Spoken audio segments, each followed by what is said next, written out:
りがとうございます。ありがとうございます。今日は五葉松の植え替えをやります。してないけど、はい。改めましてこんにちは。こんにちは。今日は最近この五葉松を気に入って仕入れまして、すごくいい木だなと思ったんですけども、ちょっと鉢が割れてたんですよ。なので、それを分かって買ったので、今回はこの鉢の植え替えということで、五葉松の盆栽の植え替えをやっていきたいなというふうに思います。大きい盆栽の植え替えはなんか気にするところとかあるんですか？そうですね、いろいろと、大きい盆栽、ちっちゃい盆栽も一緒なんですけども、なかなかちょっと気をつけないといけないところもありますので、そういうところをお伝えできたらなというふうに思います。はい。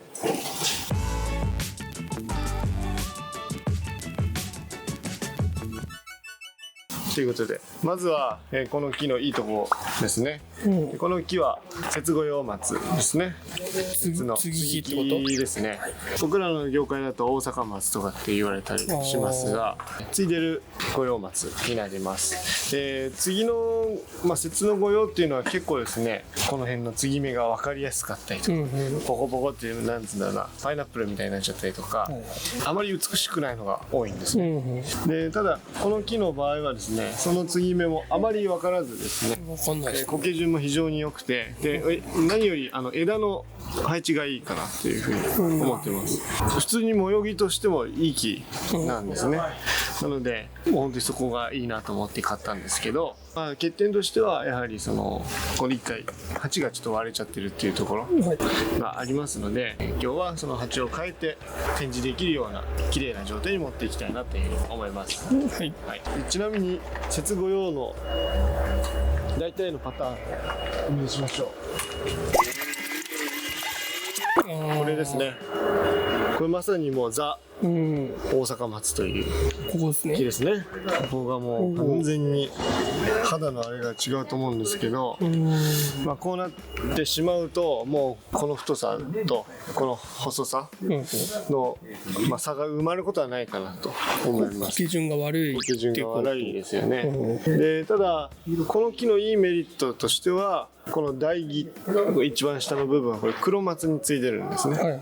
なので非常に木自体が強いです。五葉松だけど強い。比較的五葉松って、暑さに弱かったりとか、環境の変化に弱い部分があるんですね。それはやっぱり標高の高いところが原生なので、この辺の平地の暖かい気温だとか環境変化が大きいところだとちょっと弱る場合があるんですけど、この節五葉に関しては下が黒松ということで非常に暑さに強くて、東南アジアとか持ってっても丈夫に育ったりとか、ヨーロッパとか持ってってもちゃんと盆栽として元気に過ごしているのを僕も見てますので、非常にその環境変化にも強い。で、ただこの次の部分が非常に統一感がなくてですね、ちょっとマイナスに感じてしまうことが多いかな。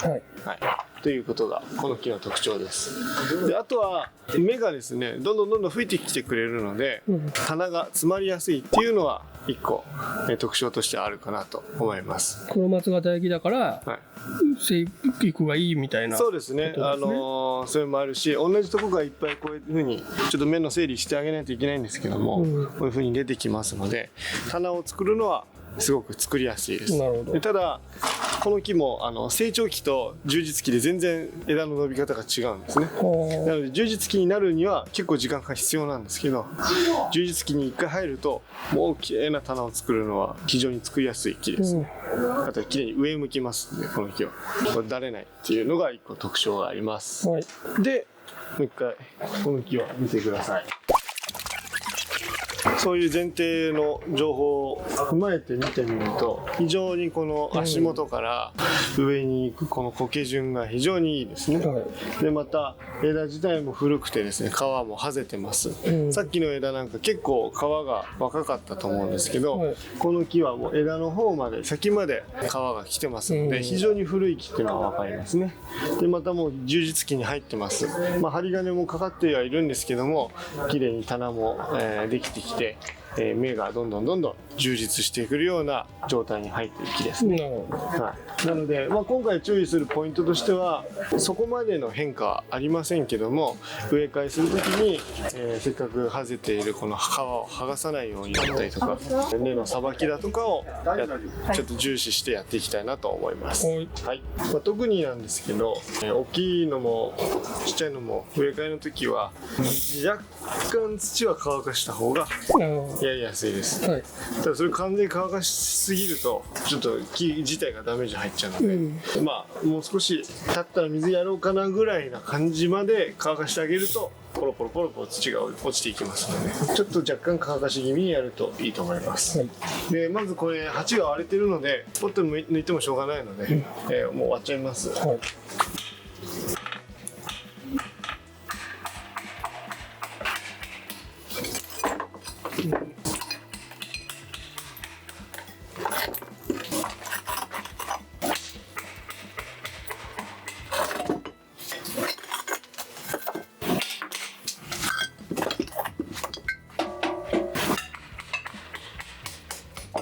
で上に持ち上げる時もなるべくこの皮を剥がさないようにやってあげたいので、できればこういうのは2人がかりとかでやった方がいいかなと思います。でちょっと今高井さん水やってるので、この鉢の底を持ってこの木は持たないようにやってあげた方がいいですね。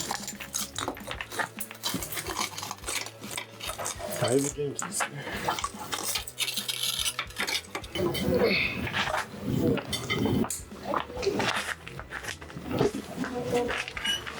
すごいね。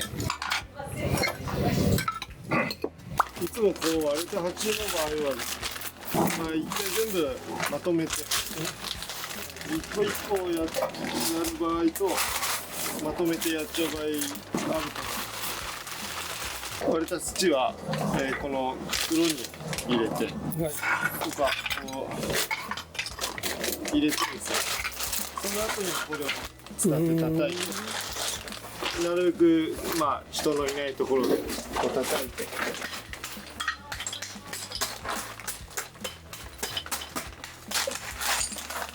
で、これをあと全部やるんですけど、今二重で叩いたんですけど、この後もう一回一時これやって、で、ここに割れ物を叩いて危険物を出してます。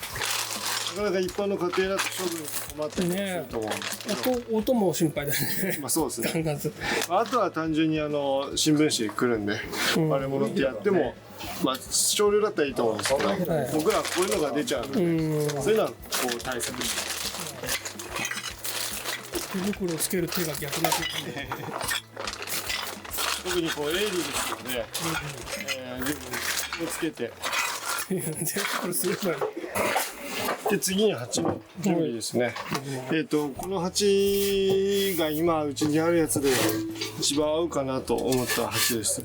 若干さっきの鉢よりかは深さが出て、でサイドも1センチぐらいずつでかいんです。でただ印象としては少し大きいかなという印象で、できればもう少し小ぶりにしたかったんですけど、今度小ぶりっていうとこの鉢しかなかったんですね。で一回りまるっきり、ちっちゃいですね。そう低いしワイドも狭くなってしまうので、培養管理を考えた時に、実際ちょっと大きい方がいいかなと思いましたので、この後ですね目摘みとか剪定をしっかりやっていかないと、どんどん木が大きくなっちゃうんですけど、樹勢を上げるという面でもこの下のやつでやっていきたいなと思います。で今は前使ったやつが残ってるので、このネットを外して一回洗います。これは中国の浸透の鉢ですね。でこういう鉢もですね、このままやっちゃう人もいるんですけど、できればこう昔の土とか、汚れは取ってあげた方がいいです。やっぱり五葉松なんかでいうと、もうその後、最低でも3年以上は植え替えをしないので、この3年間を雑にしてしまうと、なんでしょう、もったいないというか、その1回のこの工程を雑にしちゃうと、もったいないんですよ。それじゃ土作ってもらって。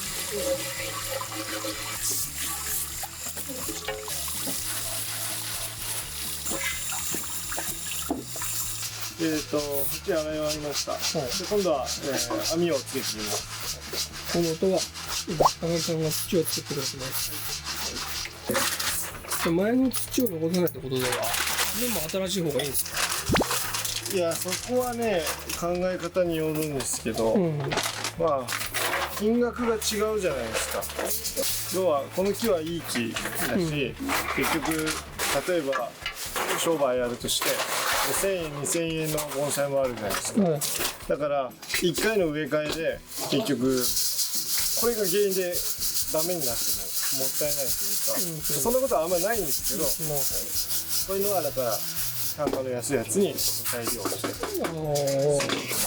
ちょっといいやつは新しいの使うとかそうあるんですね。で僕はね今度はネットをつけていきますけど、針金は僕このぐらいの大きさはこの字でやってます。なんつうんだろうな、まあ、なるべく経費削減もあるし、あとは基本的にはこの字の方が効くと思ってるタイプなんで、メガネのやつ作るより。じゃあなんでメガネ作るんですか？メガネの方が丁寧って言われちゃうんですよ。なんか調節しやすい感じでする。まあそうですね。幅のね、メガネの。それはやりやすいと思う。けど1回でその分動いちゃうんですよ。この字なら1回で決められるのに。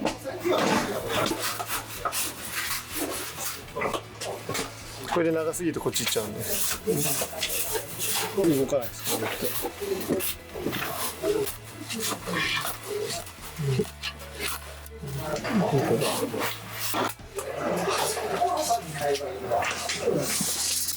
見ました。真ん中だけ。そうですね。ここは幅が大きいのでメガネにしてます。この方が面積をカバーしやすいっていうのもあるし、でまた、僕ここには針金通さない予定なので、多少動いてもそんなに影響はない。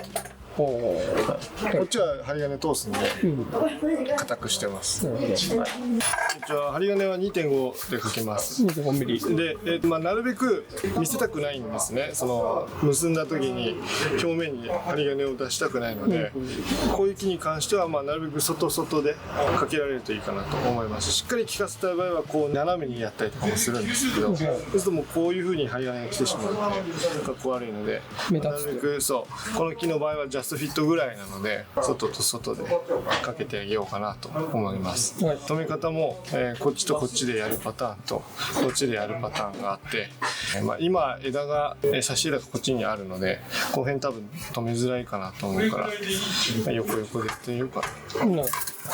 こういう時はですね、繰り返してどのぐらい必要かをざっとこれぐらいかなっていうところでまず折ります。でそれと同じぐらいでここでピッと曲げて、片方を長くしてあげるとやりやすいですね。なるべく今回は内側で内側の穴に、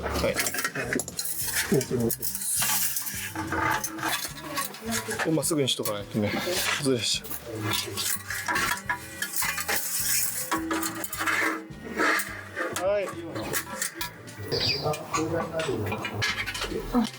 いきます。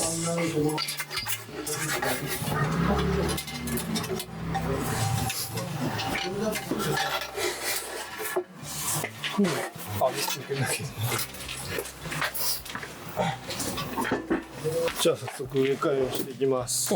なるべく日は当てたくないんで。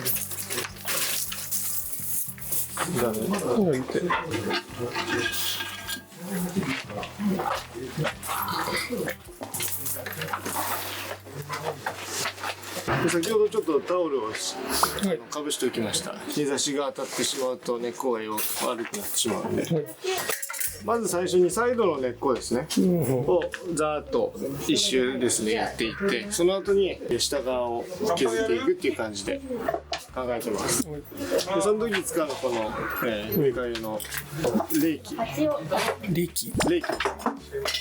は冷気じゃん。これ使って、一応やっていきます。はい、ここからは高木先生もイメージとしては長い根っこを、伸ばす感じ、髪の毛を溶かす感じですよね。一周まず最初にやっていきます。若干黒くなってるところがあると思うんです。そこは肥料を置いていた場所だったりとか、古い土が残っているところなので、そういうのはなるべく取ってあげた方がいいです。ただ取りすぎても強制菌っていうのもついてますので、それを完全に取りすぎちゃうのも良くないので、雑木の植え替えとはまたちょっと違いますね。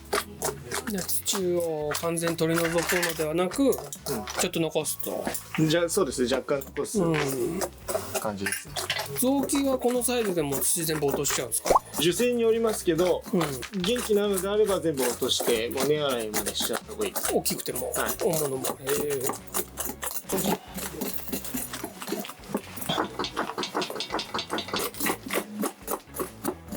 あんまり古くはないですね、土は。極端に古くはないです。植え替えは何年か前にしてると。そうですね。匂いも悪くない。悪くはないですね。若干この上の方には泥っぽい粒子が溜まってしまっているので、全部落とすわけではないですけど、ある程度落としてあげて、新陳代謝を促してあげる。今枯れてる。で根っこがこう傷つくとですね、こういうのはおそらく枯れるんですよ。なのでこういうのはもう切ってしまって大丈夫だと思います。特に五葉松は根っこ傷つくとそのまま枯れてしまうので。これ黒松ですよね、下は。そうですね。なので比較的この植え替えに関してもシビアではない。だからどっちかっていうと詰まってますよね、根っこがね。細かくね。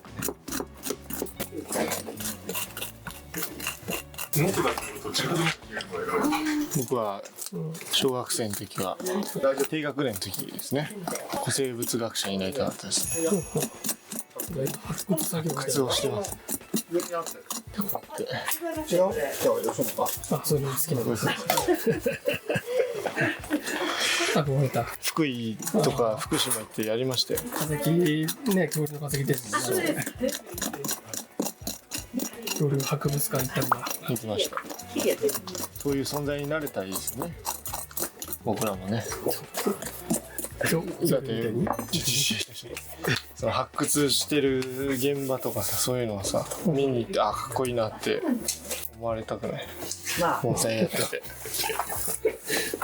それと発掘と変わってくるんだよ。だからさ、憧れられる存在なんでしょ。職業にこう古生物学者っていうの。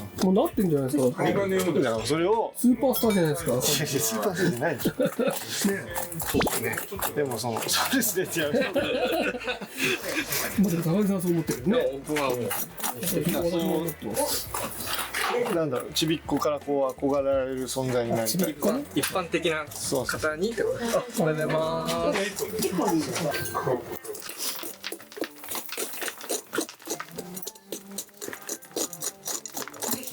確かに一人で大変ですね、これね。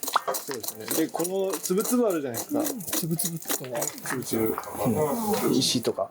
これは赤玉土じゃなくてですね。この形跡なので。赤玉土はもうこの粉々になってる方ですね。なるほど。だから赤玉だけだともうすぐ潰れちゃって、泥になっちゃうので、こういうのは入れないといけないですね。で特にこれ黒松だし、関西系のものなので、水はけはよくしてあげた方がいいです。そこをやるときに2本の方がやりやすいです。2本って爪が2本ね。はい、2本か3本。そう一般の人が大物盆栽買ったら誰か呼ばなきゃいけない。手伝ってよっていうのですね。盆栽に頼むのかな、買ったところで。そうですね。未生の大物のご用いっぱいこの間前来たじゃないですか、半年前ぐらいに。あの人大変だっただろうね、植え替えね。大変ですよ。そうだ、このぐらいのサイズの方がね、何十本もあってもんね。確かに。愛好家でしょ。そう。作るときはいいんですよ。楽しいですね。楽しくて作ってるんです。あれで植え替えはできないよね。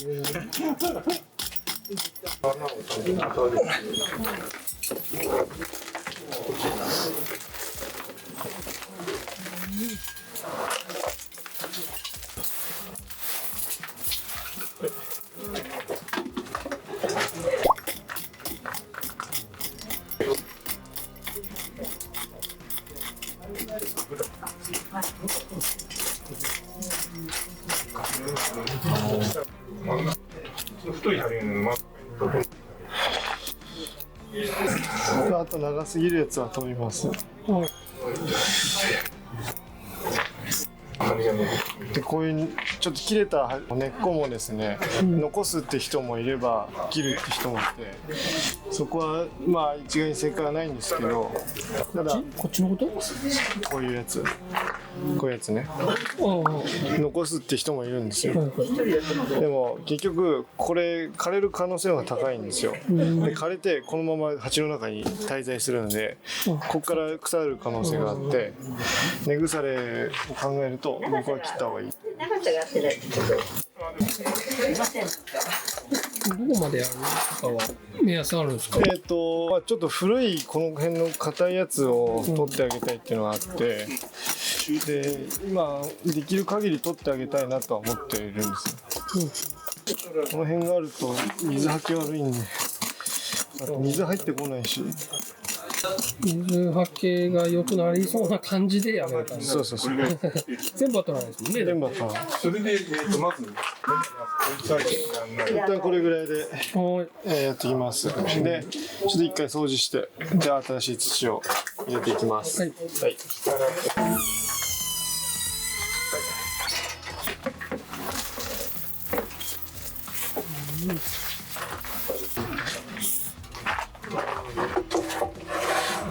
で、鉢を用意します。でちょっと掛けがこちらサイドにあるので、こちらを正面にしてやります。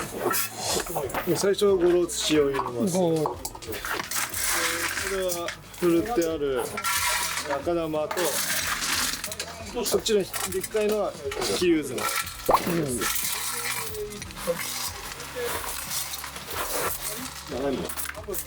なるべくふるってあげた方がいいです。だ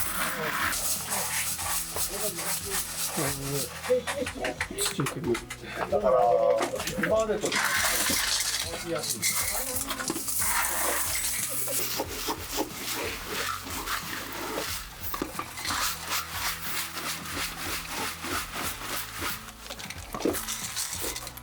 で次が高木さんにやってもらったんですけど、赤玉と、キリウズナは変わらずなんですけど、そこにヒユガズナって砂ですね、入れてます。ちょっとキリウが軽めです。でただ水持ち悪いって言い方はあれですけど、ヒユガが、はい、なのでどっちかっていうともともとやっぱ川砂に埋まってたような地域の木なので、水はけは良くしてあげようと、黒松にちょっと近いような形で植え替えてあげます。通常のやつよりも乾きやすいようにみたいな。そうですね。ただヒューガってちょっと軽いので水やってるとどんどん上に来ちゃうんですよ。だからそこはちょっとデメリットとしてあるんですけどね。で若干、上面を高めに富士山を作るような感じで入れました。でここにちょっと入れていこうかな。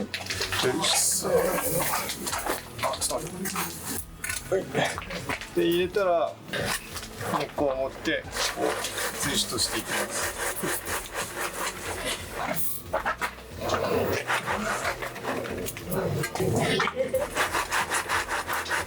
これでさっきのお山を崩していきます。そうするともうあまり動かなくなりました。そこの部分に土を入れてるみたいな。そうですね。でここで角度を調整していきます。だいたいこの植え替えの時にはどうしても早く終わらせたいと思って急いでやっちゃうんですけど、こう遠くから見ることも非常に重要で、前後左右がしっかり正面に来てるかとか角度が合ってるかとかを見ます。で現状このままだと今若干前傾に前がね上がってる状態なんですよ。角度がこうフロントが上がってるように見える。もう少し前傾にしてあげた方がいいですね。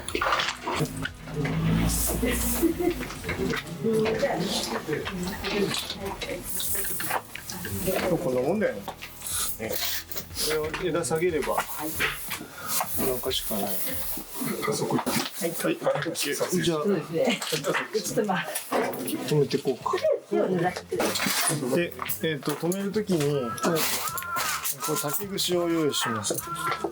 でこのままだと、ちょっと若干根っこを、巻き込むような形になるんですけど、おそらくここは止まるんですけど、念のために竹串入れてやってあげると根っこを引っ張った時に傷つけないようにすることができます。茎もいいです。でここと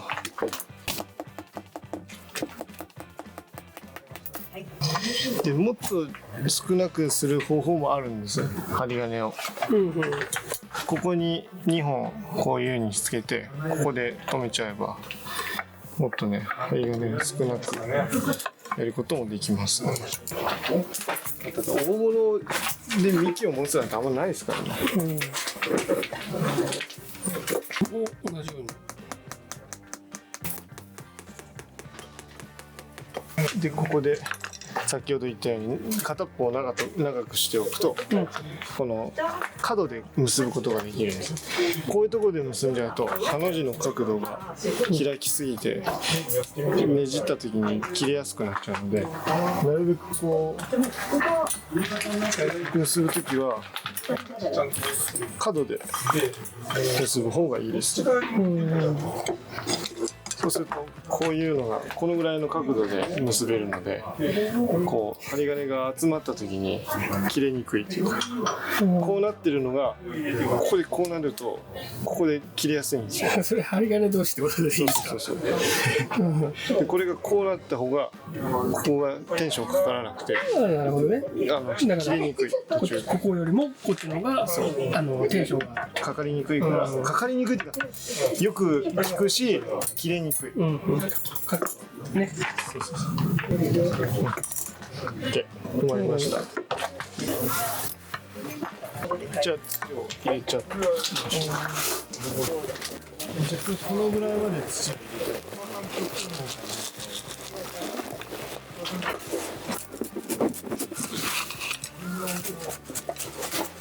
て。でまず最初に入れるのはこっちの底です。この底に入っていく。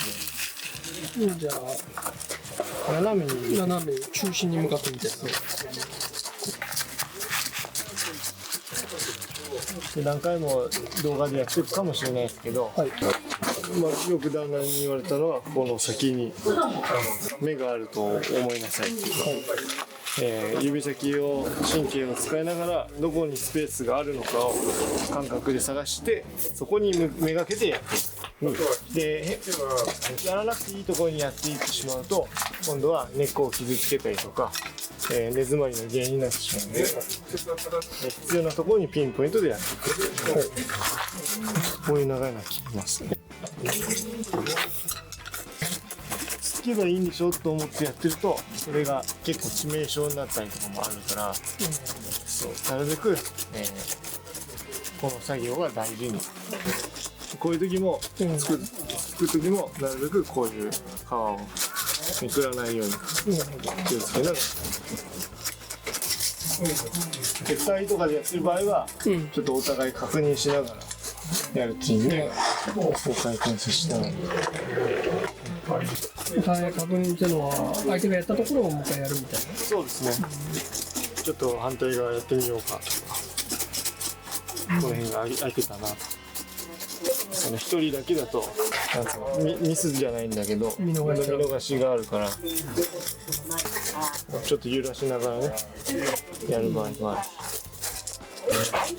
少くだけだと潰しちゃうんで揺らしながら入れてっていうのもあるし、この枝の下って結構やりにくいんで意外と抜けてたりとか。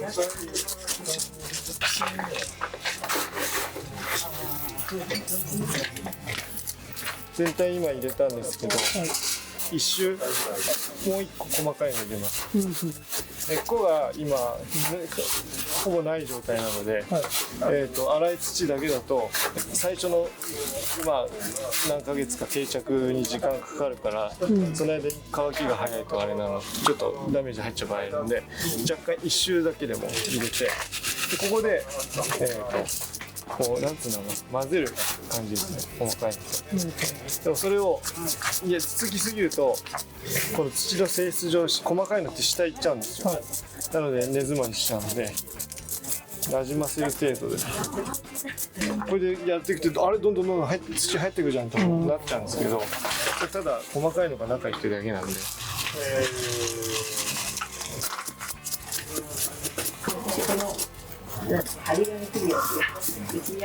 全体ちょっと土の目を合わせてあげるというか、目の細かさ、粗さをちょっと揃えてみて、若干減らそうかな、土は。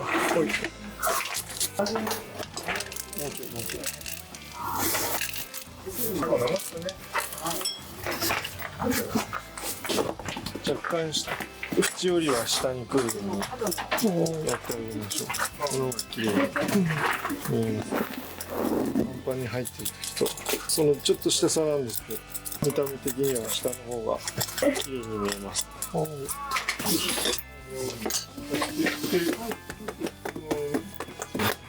収まり今のなんていうんですかね振動で振動で隙間に振動で入ってるって感じです。で鉢吹きましょうか。鉢吹くのは見た目の話ですけど、僕らやっぱりプロだから丁寧な仕事をしないといけないので、そこで、このまま放置しちゃうと水やって乾くとここに手の跡とか土の跡とかついちゃうんですよ。そうすると雑な仕事してるって見られちゃうんで、最後まできれいにしてあげる。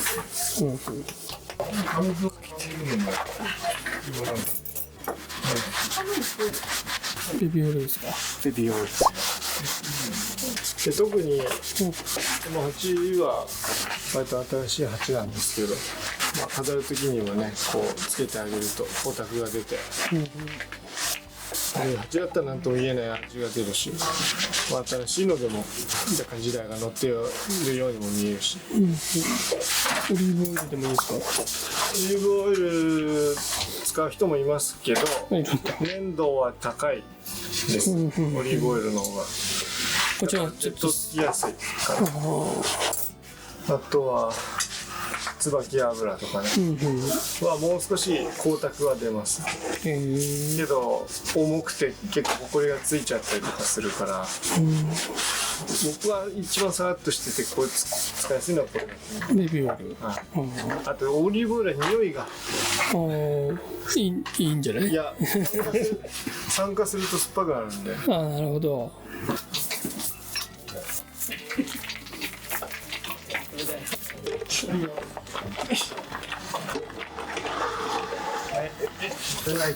じゃあ水をやります。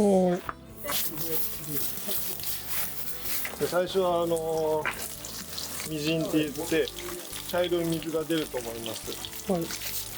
それが完全に流れるまでたっぷりやりましょう。今回は砂が多いので、まだら模様とかマーブル模様が出てます。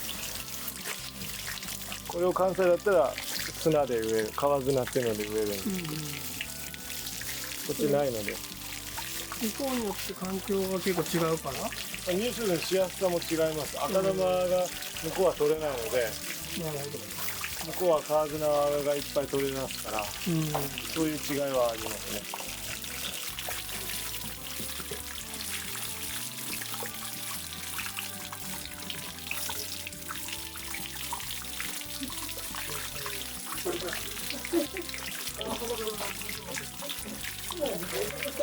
ちょっと斜めにしてあげたいと思って、ちょっと溜まってるのが片方によるんで流れやすく。今回これ乾きやすくはしたいんですけど、はい。それでも乾いてしまうと意味はないので、うん。この周りに若干水苔を生やします。生やす。置きます。置きます。はい。けどそれはもう数ヶ月経ったら全部外してあげるやつですね。それずっとやって今度逆に水はけ悪くなる。なるこれ今水苔に苔入れてるやつなんですよ。苔入れてるやつは、造形はこれでやったんですけど、そうすると苔がだんだん侵食してきて、全体に苔がいくんですけど、五葉松の場合だと皮が重要だから、で足元にこう苔がいっぱいいっちゃうと、せっかくの足元が苔に隠れちゃったりとか、それ取ろうと思った時に皮がめくれちゃったりとかもするんで、プレーンをつけてあげます。水苔だけってことですね。水苔も細かくした方がいいですか？もともと先代が、この大きい水苔をつけられて、雑な感じがするので、あれだったら細かくしてる。取りやすさでいうと大きい方が取りやすいんですよ。外す時を考える。まあでも見栄え考えてちっちゃくして鼻が痛い。マスクした方がいいね。そうですね。ね。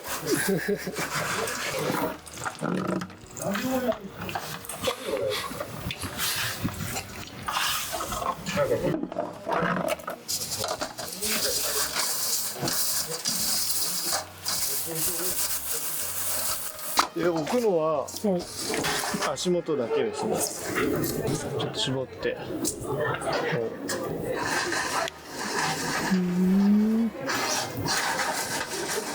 さっき根元があらわになったところを中心に割と厚めに。早期の水苔とはちょっとまた違うんです。意味がちょっと違うんだ。はい。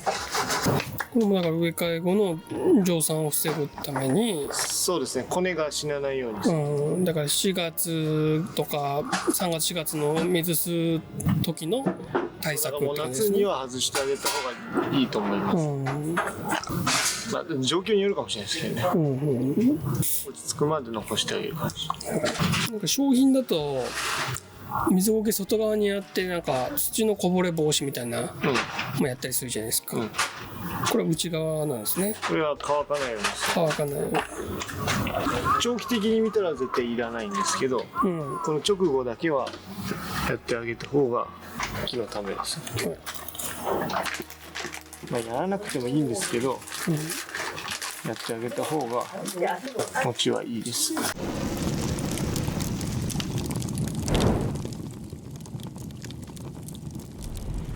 はい、お疲れ様です。お疲れ様でした。来賓の五葉松の植え替えやりました。はい。印象としては少しゆとりができたかなと思いますので、ここから培養頑張ってもっといい木にしていけたらなと思ってます。はい。で特にこの、銀圧って言われてるこの接五葉なんですけど、今後は、芽数がいっぱい増えてきます。それもですね、いらないやつとかいるやつとか剪定して間引いてあげないと、形も崩れていってしまいますので、そういうのも伸びたところは切って、また針金かけてとかそういう繰り返しで管理をしていきます。でとりあえず今年1年はこのまま静養させてあげて、根っこを充実させてあげるっていう段階に入ると思います。うまくできた。できたかな。大きい盆栽の植え替えのポイントみたいなところでいうと。そうですね。まずは商品とかと違って、根っこの量ってある程度確保されてる状態なんですね。なのでそこまで大きいので枯らすってことはないと思います。逆に商品で根っこを取りすぎて乾きが早くて枯れちゃってとかってそういうパターン多いと思うんですけど、大きいので植え替え後すぐに枯れるってことはあんまりなくて、水やりとかが原因で枯れるはするんですけど、逆に言うと古い昔からの土っていうのは結構あるんですよ。そういうのを取れる範囲で取っていくっていうのが必要かなと思います。であとはもともとの生息域だとか木の特徴っていうのを理解してそれに合った土を選んであげたりとか、木の大きさ根っこの量に合わせて土の大きさとか配合も変えてあげたりとかするといいかなと思います。ちょっとこの動画ではこの配合でやりましたけど、また関西の方行くとか北の方行くとまた条件は違うので、今のこのうちの状況でこれをやりましたけど、環境によって違うのは難しいんで説明にならないかもしれないですけど、うちの場合はこういう感じでやったということです。埼玉県でははい、こういう形で五葉松の植え替えを行いました。ポイントだけちゃんと押さえればできますし、でまたなるべく人はかけてやってあげた方が、木のこの皮を剥がさなかったりとかもするので、ゆっくりゆっくり丁寧にやってあげる方がいいかなと思います。じゃあ植え替えを手伝ってほしい人にこの動画の URL を送れば、僕これやればいいんだって分かると思うんで、これ送って友達と一緒に植え替えましょう。ご活用、そういう意味でもうご活用ください。ということでこの動画がいいなと思いましたら、いいねボタンと、チャンネル登録をお願いいたします。はい、Please subscribe and thumbs up. Thank you. バイバイ。ありがとうございました。おまけ。目が動いてない動いてはいるんですけど、何の話から言ってもらっていいですか？目ですね。目の話です。目です。これ今新芽というか新芽ですね。中心の部分ですね。がちょうど動き出したぐらい、だからちょっと大きくなっていって、状況です。で完全に動いちゃってるの進んじゃってるのがこっちにあります。こうやって動いちゃってますね。こういうのこれ。これは、できるならやらない方がいいですね。どういうですか？要は植え替えしないでいいんだったらやらない方がいい。もうこのぐらいの大きさだったらもうやんない方がいい。やらない方がいい。やっちゃってたかもしれない。やっても大丈夫なんですけど、後のリスク考えた時に、もう少し手前でやってあげた方がいいかな。でもこの動画出てる頃もう動いてますよね。かもしれない。これが開きが悪くなるってことなのかな、タイミング的に。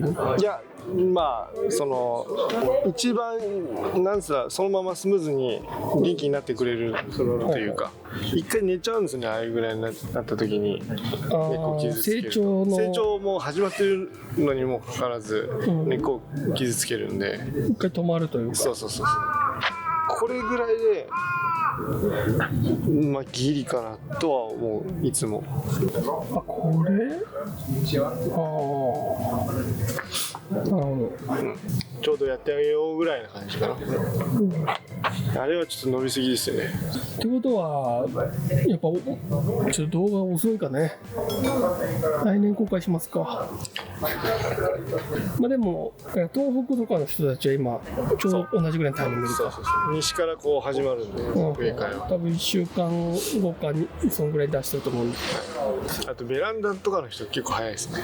動きがね、あったかいから。そうなんだ。この辺はもう全部外にあったやつだから。これ植え替えてもいいね。そう。ポコってなったらちょっと、葉っぱが分かるんですよ。分かるようになってきたらもう完全に動いちゃってるんで、もうやるなら早くした方がいい。臓器と一緒なんですかね。じゃあ臓器も芽が動く直前じゃない？そう。一緒。じゃあ木はみんなそうなんだね。そうです。逆にその時期超えた後は植え替えできないですか？